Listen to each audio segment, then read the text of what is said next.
Kena daftar ke macam mana ni? Daftar 17. Okay, rumah customer nombor 17. Kita dah sampai rumah customer K4 ni. Order next tak dapat pula. Aduh, aku ingatkan baru nak terus 17, mana 17? Okay, ni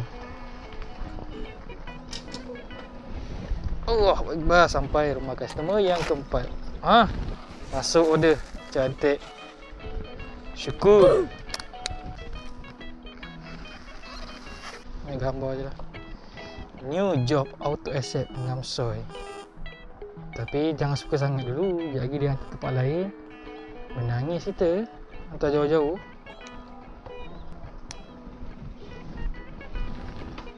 Okey, kita delivered double order yang kedua untuk hari ni. Kita dapat RM10.90. Alhamdulillah.